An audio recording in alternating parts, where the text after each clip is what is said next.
Assalamualaikum, saya Dr. Nazzatul Haslina binti Ramli dari Institut Pediatrik HKL. Pada hari ini kita nak berbincang mengenai batuk di kalangan kanak-kanak, terutamanya di bawah umur 2 tahun.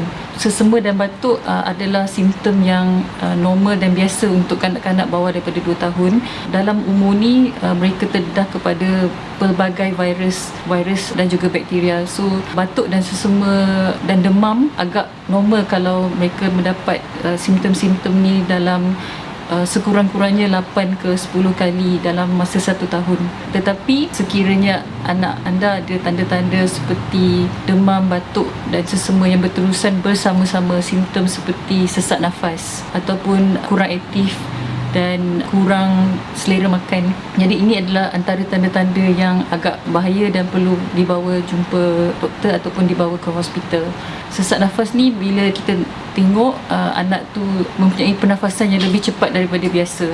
Sekiranya pernafasan tu melebihi 40 breath per minit lah, maksudnya itu kelajuan biasa untuk kanak-kanak, tapi sekiranya kita nak notice lebih laju daripada tu dan nampak lekuk pada dadanya, itu adalah tanda-tanda bahaya yang perlu dibawa ke hospital dengan segera.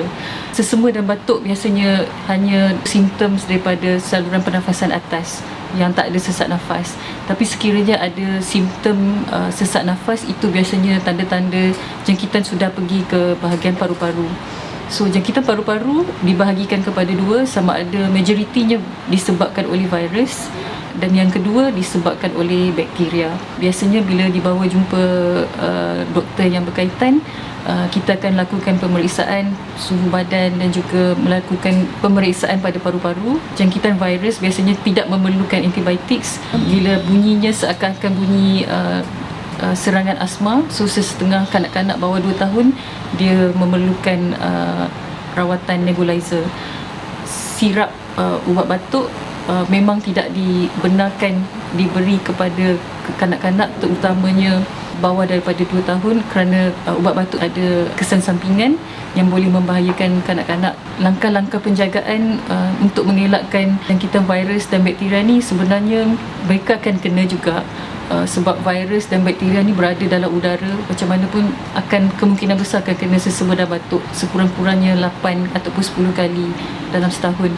Tapi saya galakkan kalau bawah dari 6 tahun, cuba jangan bawa anak-anak ni pada kawasan ataupun ruang tempat yang terlalu ramai seperti supermarket ataupun hypermarket, terutamanya kanak-kanak yang pramatang. Semua digalakkan, diwajibkan untuk membawa anak ke klinik dan juga ke hospital yang terbabit untuk mendapatkan imunisasi mengikut jadual. Di dalam jadual imunisasi ni ada beberapa vaksin yang sangat penting untuk mengelakkan jangkitan kuman dan jangkitan virus. So kita galakkan semua untuk mendapatkan imunisasi.